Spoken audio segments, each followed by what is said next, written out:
This is the Dr. Katherine Albrecht Show. Raise a signal flag on a bare hilltop. Call up an army against Babylon.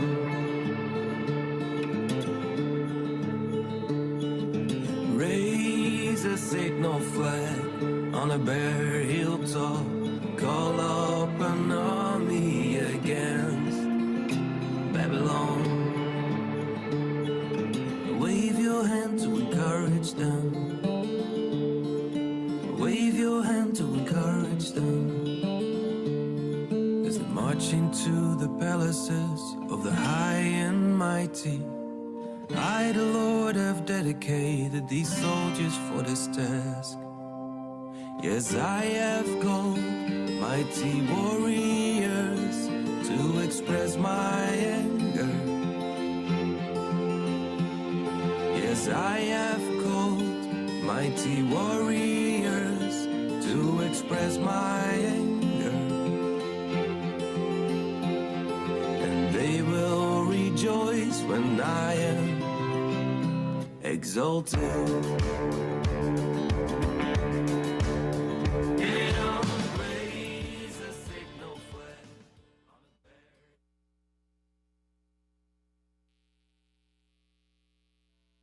There we go. Try that one more time. Hello and happy Monday. I'm reading a book if you're listening on YouTube. I'm going to hold it up. This is my older copy. You can tell by the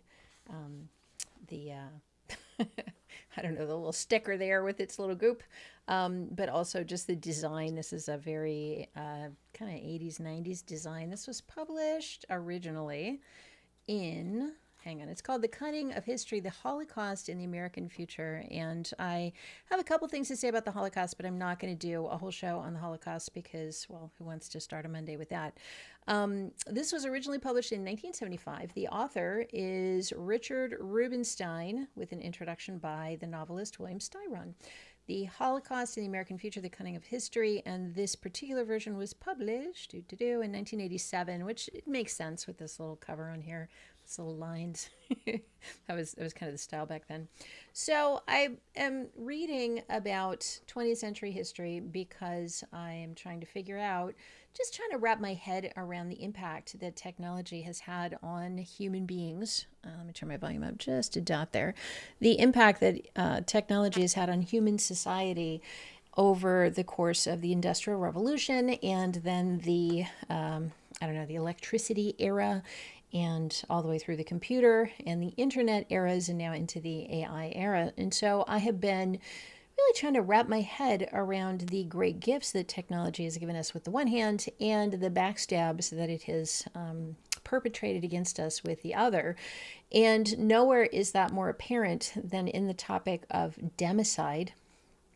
Again, a word that's not super fun to talk about, but we need to.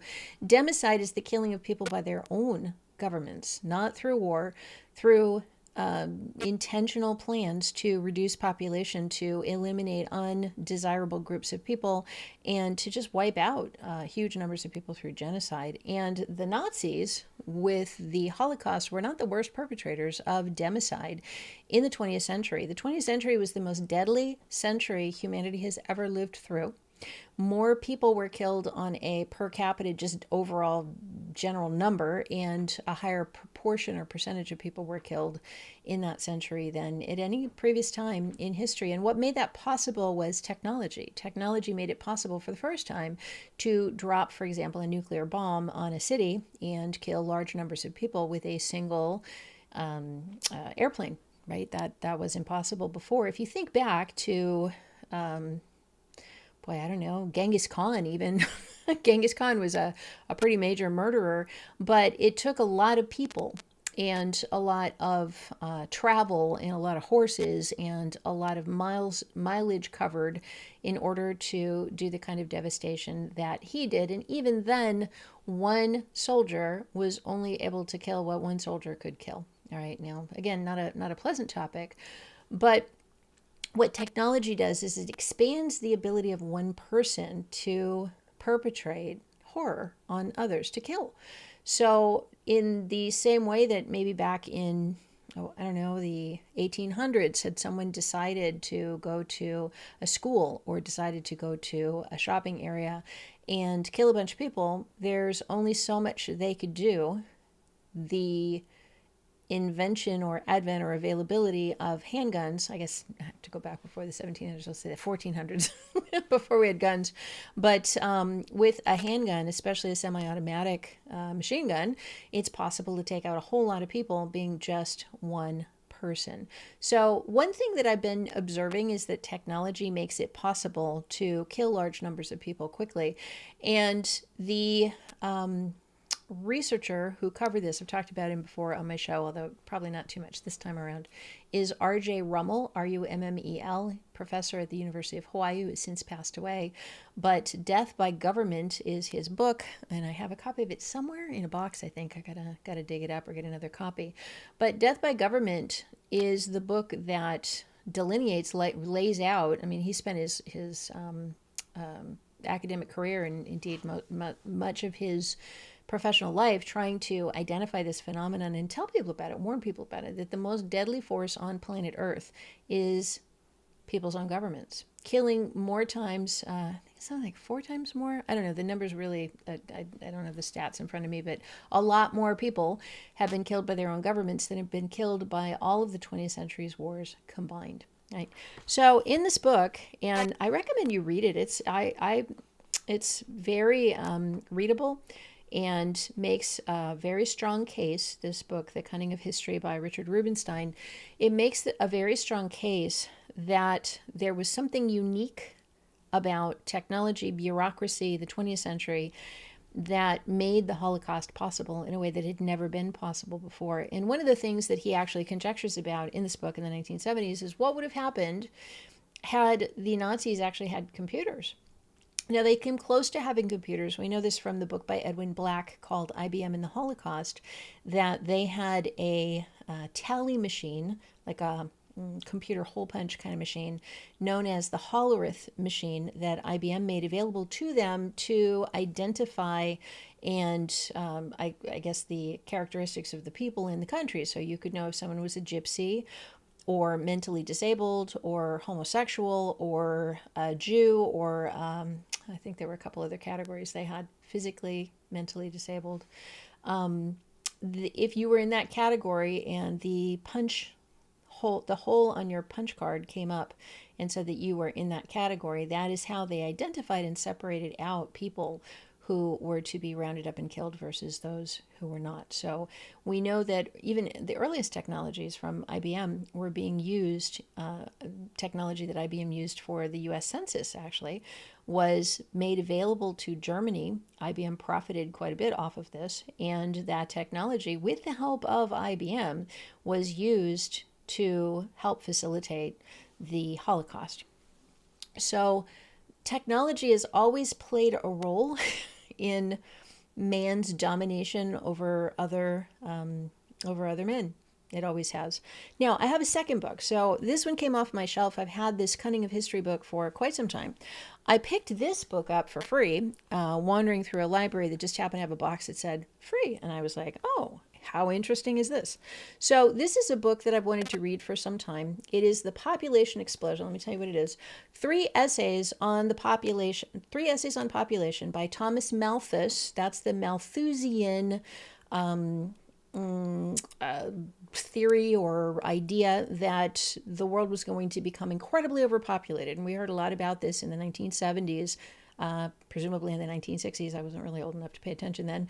But we've been hearing about this for a while, ever since his essay, Malthus' essay, on the exponential growth of population, that it's geometric, that, you know, one person has 2 people, just like that Breck commercial. 2 people had 4 people, and the 4 people each had 2 people, so now there's 8 people, and so on and so on, and then you get the multiplication.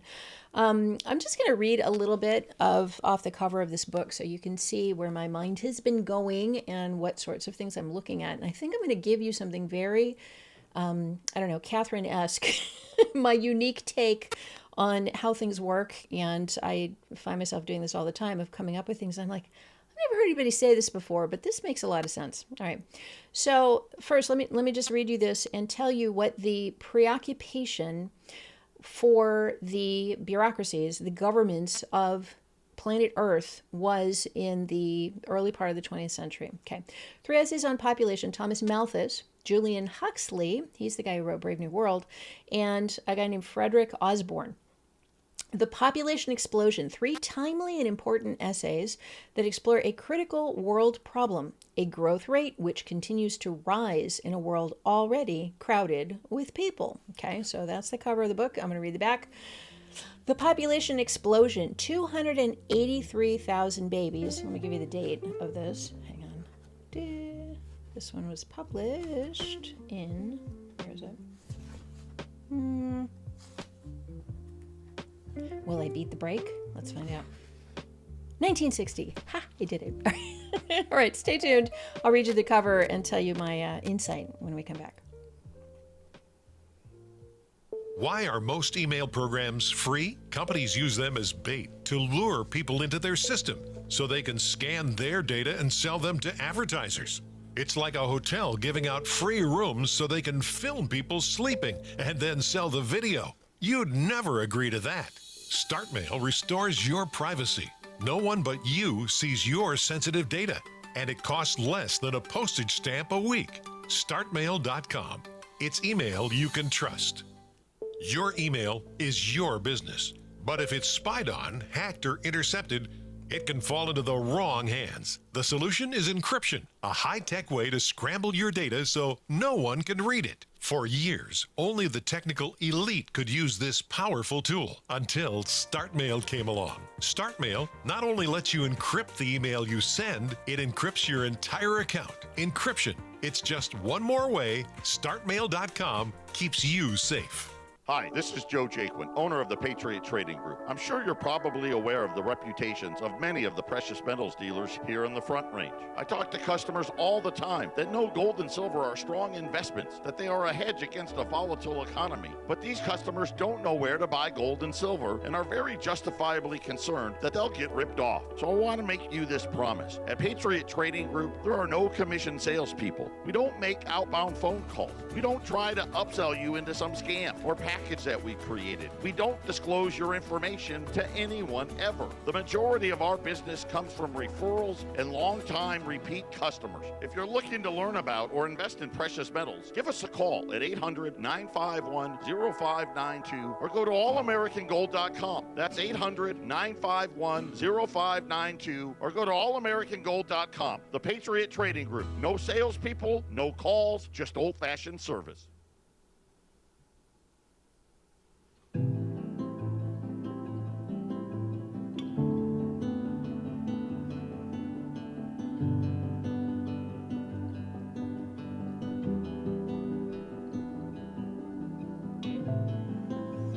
All go to one place.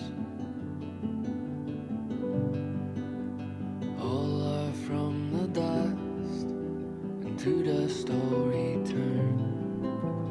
All go to one place.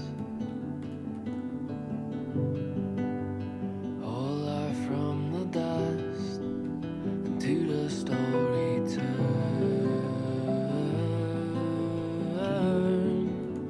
To the story turn.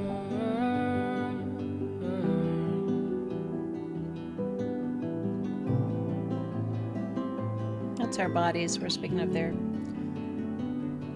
Yeah, as we talked about on Friday's show, because I had to put my dog down. It's been really lonely here without my dog. It's been weird. I get up in the morning and go down to let him out. He's not there. And in my fridge, I've got all of the chicken broth and the chicken that I cook for him. I've got like 4 containers of quick oats that I put and mix in there. I've got all of his dog supplements. I have not even had the heart to pick up his dog bowl, which has dog food in it. So it's been tough. So Alpha passed on Friday. I was talking about my 11-year-old dog and having to put him down on Friday and talking about the, I read from 1 Corinthians 15, or is it 13? I read about how these corruptible bodies will be replaced with incorruptible bodies. These earthly bodies will be replaced with spiritual bodies, and these mortal bodies will be replaced with immortal bodies. That inside of each of us there is a kernel that the body must die before the kernel can come back to life. And so, yeah, all are from the dust. The dust is all this stuff around the kernel, but the kernel doesn't ever die. All right, I'm going to see those of you on YouTube. Can I do it? No, I cannot do it. Hang on. Let's see if I pull this over here, if this will work. RJ Rummel. I am very bummed because here's RJ Rummel. I just looked him up, the guy who wrote Death by Government, and now that I have that, my cat just came in and is scratching. All right, well, you'll hear her.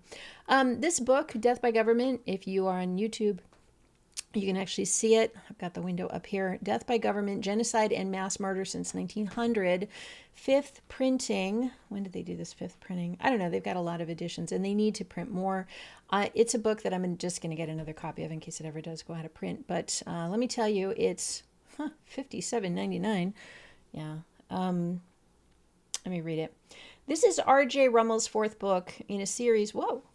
In a series devoted to genocide and government mass murder, or what he calls democide. Now, cide, C-I-D-E, means to kill. So insecticide kills insects. Matricide is the killing of the mater, or the madre, or the mom, right? So matricide is killing your mom.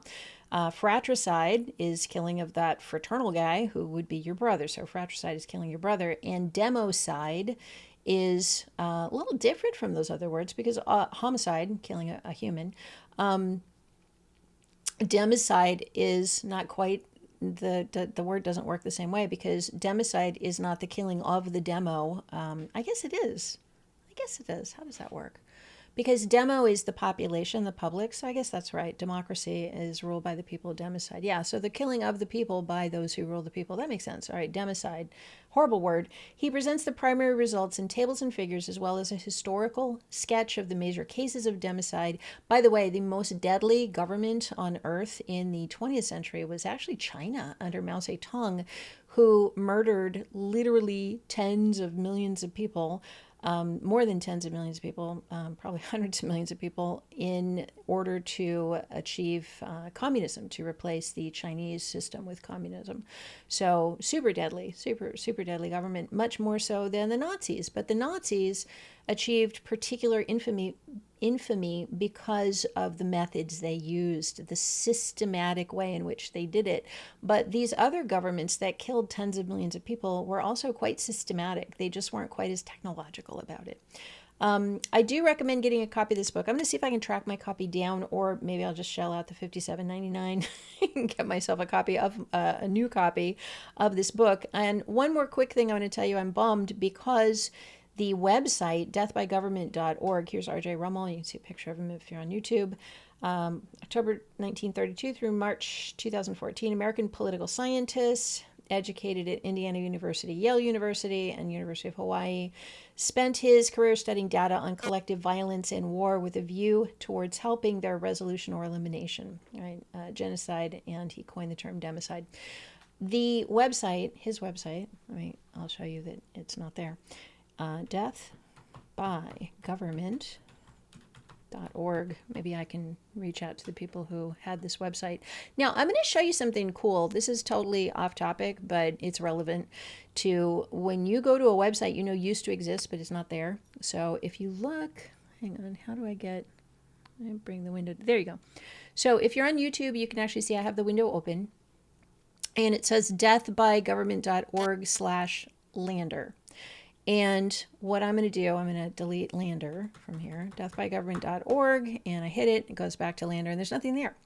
So what you can do is you can go to archive.org.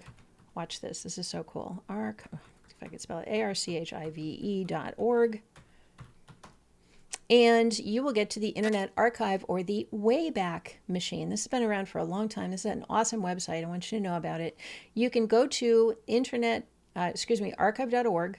Type into the search box deathbygovernment.org. Deathbygovernment.org. I'll put the 3 W's in front of it. www dot. All right, and now when I hit the search box, notice what happens. It's so cool. Or actually not the search, I'll just hit enter. All right, and now what it's showing me, for those of you in Radio Land, I will describe this. It is showing me a map, not a map, a calendar. They're not quite the same, are they? One is like a map of days, a map of history here. Yeah, there's a calendar. And it's got the years from 2012 to 2026. The years up to 2024 are blank. I don't know why. But 2025 has some stuff. So I'm going to click 2025 where there I see some things. And now as I go down through the calendar, I can see that this website was archived by the Wayback Machine, which kind of goes through and spiders and copies entire websites, on March 3rd and 4th of 2025, and also on July 14th. Now, it should have been archived way more. Maybe I have the URL wrong or something, but let's look at them. So what I'm going to do, I'm going to click here, and I can see March 3rd, 2025, that they took one snapshot at 19:55, which would be 7:55 p.m. Okay, I'm going to click it. And drum roll, please. And there's nothing there. All right, it didn't work. You can do this with all of my old websites, actually. Boycott Gillette is up there. All the old websites that I did, I can actually find from here. I'm thinking I must have the wrong deathbygovernment dot. I'm going to have to, I'll look it up. I'll figure it out. I wasn't planning on showing it to you today. But archive.org is super cool. If you know that there was a website in the past and it's no longer around and you can't get to it and it's been taken down, you can go to archive, archive.org, the Wayback Machine, type it in and look at that calendar and click up how it looked on various days when it got spidered and copied. And it's a useful and incredibly cool resource. Let's hope it sticks around. It's been around a long time. Okay, so let me get back to what I was talking about. Hang on, let me close all this and give you back me on the camera here. All right, so let me talk about this book, The Population Explosion, 283,000 Babies. This was first published, I looked it up, in 1956. My copy is from 60. 283,000 babies are being born into the world today. 103 million babies will be born into the world this year, and the rate of growth is still rising! Exclamation mark. As population mounts, can modern production and technology keep pace? Or will hunger and poverty spread, lowering every country's standard of living, shattering the world's chances for individual prosperity and general progress? These three vitally important essays analyze the crisis posed by population explosion. All right. The Malthus one, you'll hear about Malthusian, M-A-L-T-H-U-S-I-E-N, Malthusian theory or Malthusian economics, et cetera, et cetera. Malthusian means concerned about out-of-control population growth. So there was a period of time, and he wrote this in, 1830? He wrote it a long time ago. But there was a period of time in the 20th century when the governments of the world were truly freaking out about this. Yeah, 1830. So truly concerned that we were going to have more people than we would be able to feed or house or take care of on this planet. And in response to that, there were a whole lot of calls. Like China instituted its one-child policy. Other countries, tried to. There were various approaches to figure out how to deal with it. We thought in the 1970s-ish that we were going to run out of copper, we were going to run out of petroleum, we were going to run out of fill in the blank, and there simply wouldn't be enough to go around. What has happened since, and I just put this 2 and 2 together, I just put it together. If you listen to my show back in the day, you know, or you should know, because I talked about it enough, that I am very opposed to soy, S-O-Y, soy, the humble soybean that has become the staple oil in virtually every country on earth. And there is a guy, do I have him here? I think I got his, I do. Where is he? Come back. All right, there's a guy, the soybean king. Let's see if I can get you to this window. His name is Dwayne Andreas. He is the head, or was the head for a long time, of Archer Daniels Midland.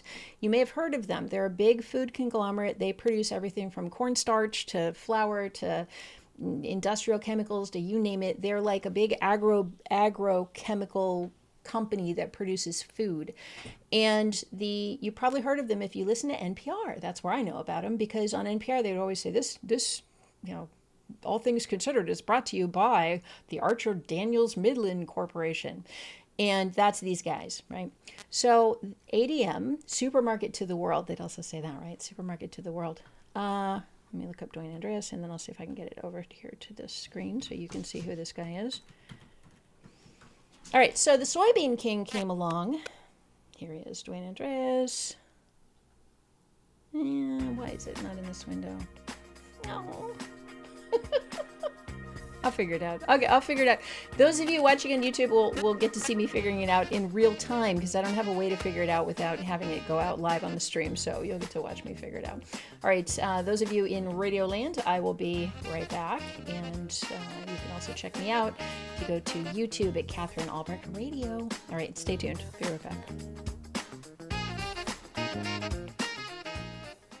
Is your email box overrun with spam? With a StartMail account, you'll never have to give your real email address to a stranger again. Online shopping, newsletter subscriptions, getting that 30% off coupon, they all need your email address. But with StartMail, you can invent new addresses or aliases linked to your inbox behind the scenes and give those out to people while keeping your real address hidden. It's just one more protection from StartMail.com.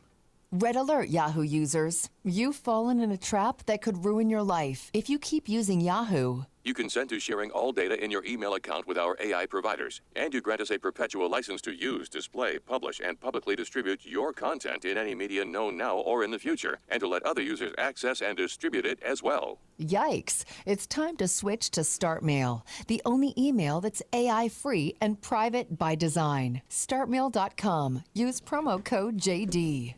Silent Nights by LifeWave.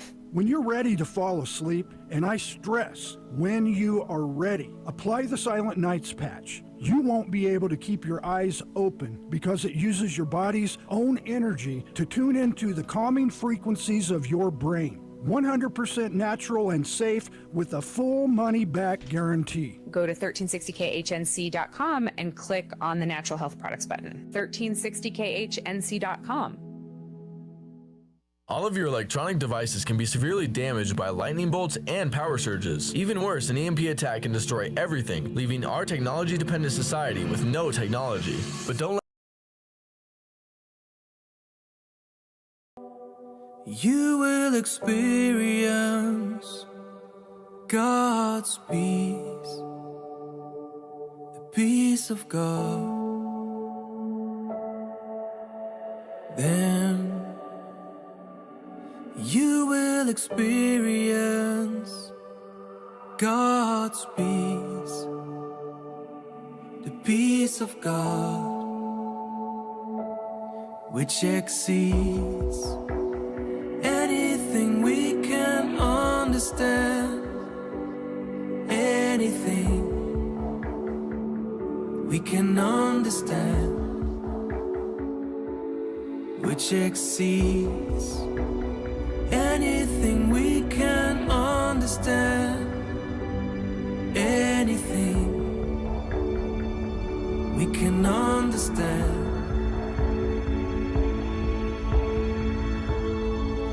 His peace will guard your hearts and minds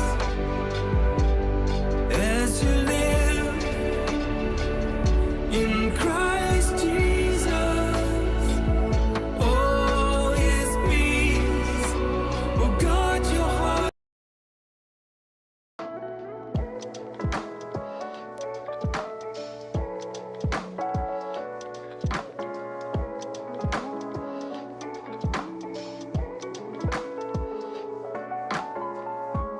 Love your enemies, take care of the least of these. Have we forgotten that's how we change the world? Weep with those who weep, compassion, empathy. Have we forgotten that's how we change the world?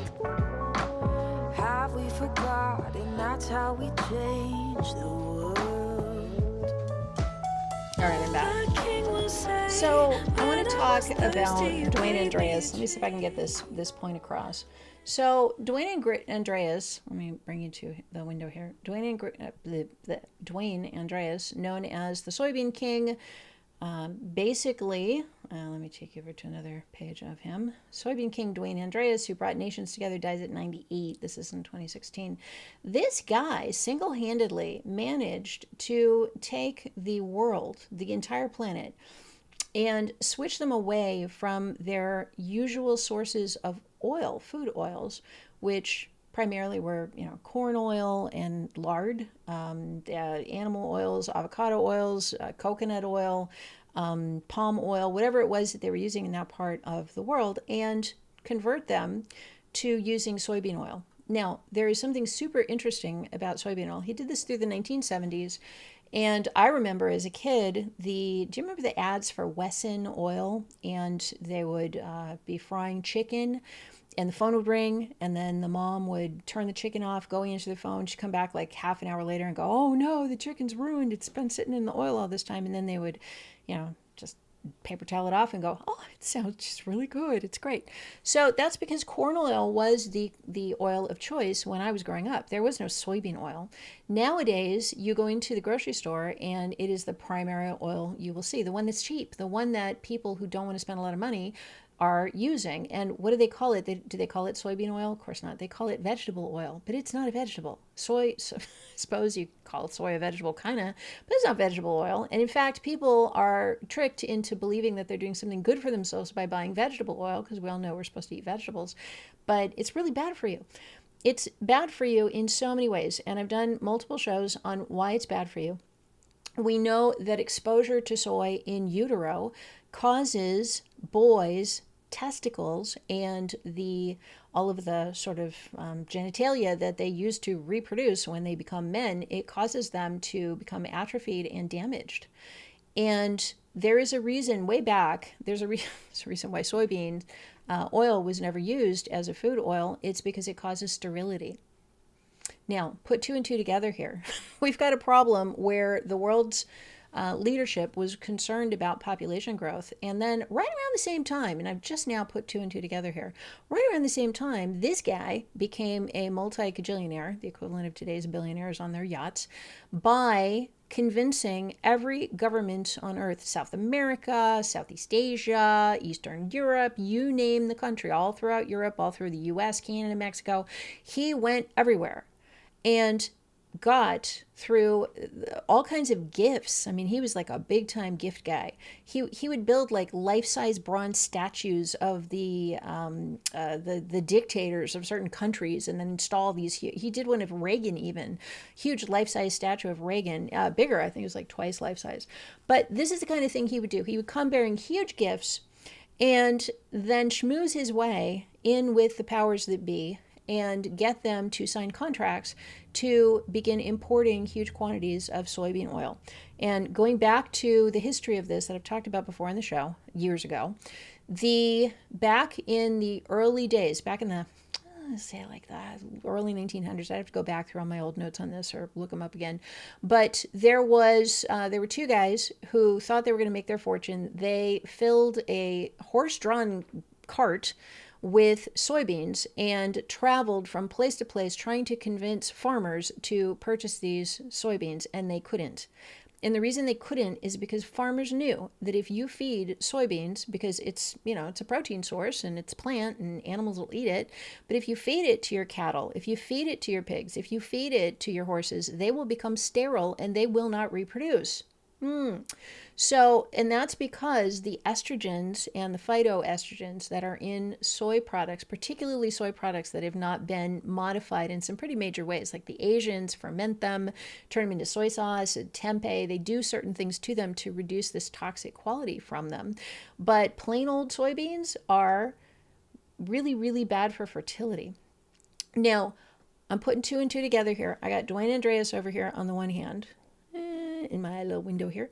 All right, there's Dwayne Andreas on the one hand, and here is my Malthusian concern about population growth on the other hand.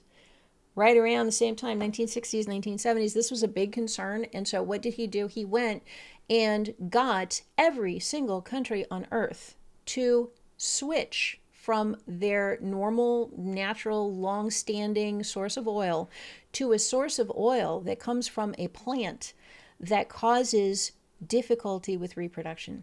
And what do we have now? Isn't it interesting? From that period of time, we now have gender confusion that we never had before. And let me tell you why we didn't have gender confusion. Because gender is not a choice, or at least it hasn't been. It is now. But traditionally speaking, and by traditional I mean just biologically speaking throughout all of history, you don't have a choice for your sexual development. It's not an option. Think back, you're in 6th, 7th, 8th grade, and a person of the opposite sex comes up near you, and you suddenly have like, whoa, some feelings for them. Well, that's natural. That's called puberty, and it's supposed to happen to us. It is not a choice. You don't think to yourself, I'm 13 now, I better start developing some romantic feelings for... No, you don't think that. It happens without your involvement, without your permission, without your will. It just happens. The difference between all of human history in which those biological developments of sexuality, of gender characteristics, the difference between prior to the probably 80s, especially 90s, because that's about how long it would take for this to filter down through the population. The difference is that now people are not feeling those same feelings. Why are they not feeling them? I would conjecture, I'm going to venture to guess, that it has something to do with the changes, the radical changes in our diet that have been systematically implemented by these big agro conglomerates that are the, quote, supermarket to the world. So, and it's not only soy, it is pesticides. The standard pesticide that goes onto the plants that we eat that are refined into oil and into cornstarch and into tortillas and into bread and flour and everything else, they cause estrogen disruption. And estrogen disruption in men and in women reduces fertility, reduces sexual expression, reduces the natural drives towards sexuality that people have been experiencing for all of time. Not only that, I'm going to add another one to that, plastics. All the endocrine disruptors that have been introduced into our world in the processed foods, in the lotions, the shampoos, the conditioners, the things the deodorants, the sprays, the air fresheners, all of these things are endocrine disruptors. Endocrine disruptors also interfere with fertility. In fact, there are people, I did a show on this a while back, that if you are having difficulty conceiving, get rid of all the air fresheners and the candles in your house, because those things are endocrine disruptors. Replace all of your sprays, you spray the countertop with and you mop the floor with, replace them all with natural products. And your fertility, according to research of people who focus on these things, it will improve, and you may actually get pregnant, because that may be what's preventing it. Let me add to that, don't eat any soy. And I'm going to say that's not only for people who are looking to get pregnant, but that's for people who are looking to live. Like, soy is super dangerous. And not only that, not only is the 1970s version that this dude peddled everywhere through all of his influence and his gifts and his money, but soy nowadays is almost entirely genetically modified, GMO. And when you genetically modify a plant, I got to tell you something. That's not just the genetic modification. Who knows what the heck they did to the genetics and the DNA structure of the soy that we're now eating. But the reason they genetically modify it is because they're too darn lazy to figure out how to stop the weeds. And so you can dump Monsanto, Roundup, glyphosate. You can dump this stuff on genetically modified plants. And if they are genetically modified not to die, you can dump cups of it, gallons of it, buckets. You can spray it with a fire hose and it won't die. And every plant around it will. So what this means is that the wheat that we're eating, the soy that we are eating, you name your plant that has been genetically modified, you are getting not just the genetic modification of the plant, but you're getting a boatload of glyphosate, of Monsanto, of Roundup, which has been banned in other countries, which has been associated with cancer and associated with all kinds of problems. And you are getting a lot of it, because why would you genetically modify a plant unless you intent that would make it able to withstand Roundup, unless you planned on dousing it in Roundup. And I just recently learned another statistic that horrified me about flour, and I'm sticking to organic flour these days. When the wheat, I know we've all seen the pictures of the people out there with the scythes, on the hillside gathering the wheat and threshing the wheat. When machines gather up the wheat, it has to be stored in a storehouse and dried before you can thresh it, before you can put it through the machine and get the husk and the leaves or the whatever stuff off of it. What they can do to save time is they can spray it with Roundup. Right? Get this. Take it, once you've already harvested it, it's already sitting in the warehouse, there's no weeds around, you can spray it with Roundup because it will dry it up faster. It will desiccate it. And so not only are they spraying, they're genetically modifying our food, they're spraying it with Roundup to kill the weeds, and then once they've harvested it, they're spraying it with Roundup yet again in order to dry it up, right? So, and then you ground it up and you make it into flour, and we can't even wash it. Like, I know to wash vegetables. I know that certain things I've got to definitely wash because they're probably going to be covered in pesticides. I can't wash flour. All right, no wonder we're in trouble. And no wonder our population is going gender mad. All right, stay tuned. I've been hearing a lot about the LifeWave patches.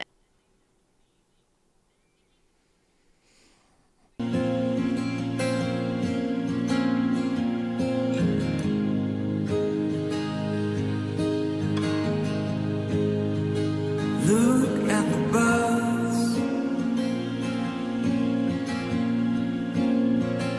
Look at the birds. I tell you not to worry about everyday life. I tell you not to worry about everyday life.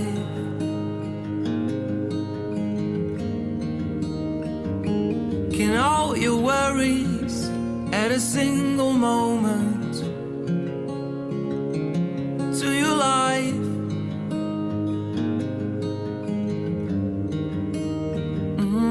Look at the birds. Look at the birds. Look at the birds. Look at the birds.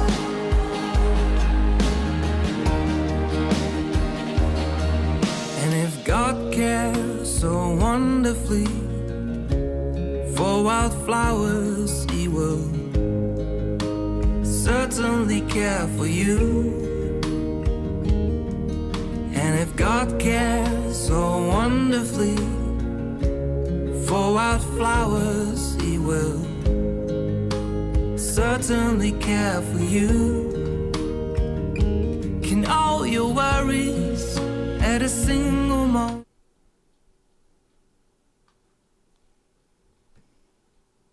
Love and let us always love one another. Cause God is love, whoever loves is fathered by God and has intimate knowledge of Him. This is how God showed His love among us. He sent His one and only Son down to us so we might finally live through Him. Oh, this is how we know that we live in Him, and He in us, He's given us His Spirit. Let us love one another, love one another. God is love, whoever lives in love lives in God, and God in them. Yeah, God is love, whoever lives in love lives in God, and God in them. Okay. This is how this made complete. So I got a whole bunch of windows open. Let's see if I click here. Are you going to be able to see them? Yes, you can. Okay. I have so much to say about this. So is this a smoking gun? I have wondered I have long believed that the transition of the world's diet onto soy, courtesy of Archer Daniels Midland and very specifically Dwayne Andreas, the soybean king, that corresponded to a rise in gender confusion among humanity. And it also corresponded to a rise in, or a reducing in sperm count, a reduction in sperm count.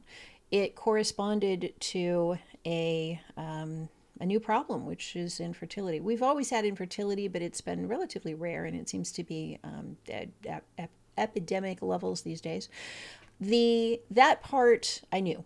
So that part I've done tons of shows on, lots of research on. I could write a book on it. There's just so much to say about it.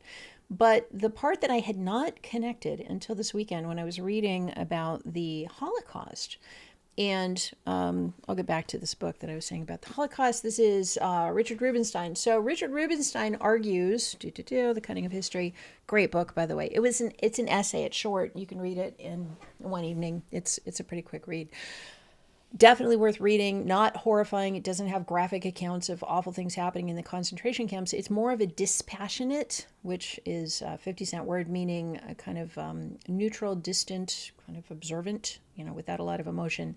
It's a dispassionate view of what happened during the Holocaust as being the outgrowth of bureaucracy and technology, which is exactly what it was. But in that book, he actually says, it's so fascinating. I got to do another show on this. I'm not going to get to it all in my remaining 10 minutes. But he says that I'll go into it. World War I, he talks about two different battles. Now, I didn't even know about these battles. One is the Battle of Verdun in England. England and France, and the other one, hang on, I got to tell you what these are because it's all right. Verdun, maybe I don't have it. All right, 20th century mass slaughter began in earnest with World War I. About 6,000 people were killed every day for 1,500 days.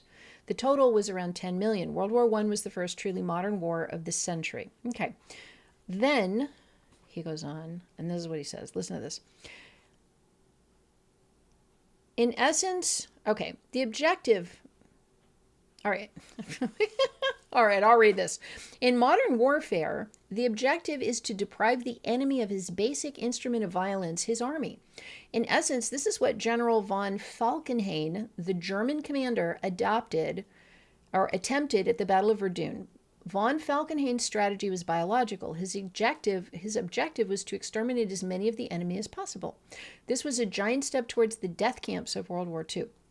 For the first time in memory, a European nation had attempted to alter the biological rather than the military and political balance of power with an adversary. It did not occur to von Falkenhayn that he could not slaughter the French without suffering the loss of a comparable number of his own men. The tragic story of Verdun is well known. I didn't know it. About 500,000 men died on each side in a 9-month battle that ended with the battle lines more or less in the same place they started. Okay, let's process that for a minute. 500,000 Germans died fighting and killing 500,000 French, and the result was nothing. Lots of death. Okay. From the perspective of subsequent history, Verdun offered a hint of the extent to which the Germans regarded their own people as expendable. If they were prepared to sacrifice their own people on so vast a scale, they would hardly be concerned about the enemy populations. Okay, now I'm going to go on. Then it says Germans were not alone in their indifference to the fate of large numbers of their own men. On July 1st, 1916, General Sir Douglas Haig began the Battle of the Somme, S-O-M-M-E. I think I'm pronouncing that French-wise, Somme. By the end of the first day, get this, I was just like, what? The British had lost nearly 60,000 men, including half of all the officers assigned to the battle. This was by far the worst casualty rate yet for either side, but in spite of the insane casualty rate, Haig refused to quit. He was determined to break through the German lines at any cost. By the end of the year, the British offensive was a complete failure. The British lines had moved only 6 miles forward, but 410,000 Brits, 500,000 Germans, and 190,000 Frenchmen were dead, and for nothing. Okay, now here's where this gets interesting. Here's where I tied this in with Malthus. So, he goes on, I'll summarize, and says the reason for that was overpopulation. That war was a convenient way to get rid of huge numbers of people in your country. And that it wasn't a feature, or it wasn't a bug, it was a feature. They actually wanted a way to kill off 500,000 of their own men. Is that wild? So now, that's World War I. World War II, the goal, and in fact, Europe didn't stop it, America didn't stop it, the goal was to reduce European population. And enormous numbers of people perished in the gas chambers without anybody even uttering a complaint.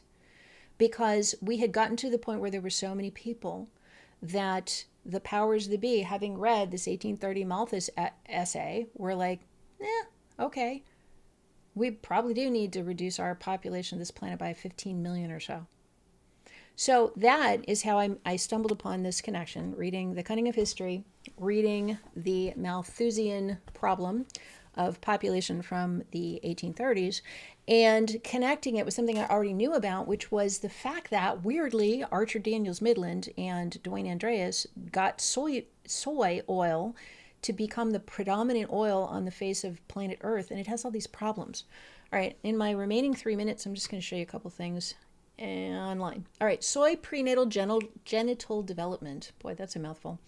All right. Early life soy exposure and gender role play behavior in children.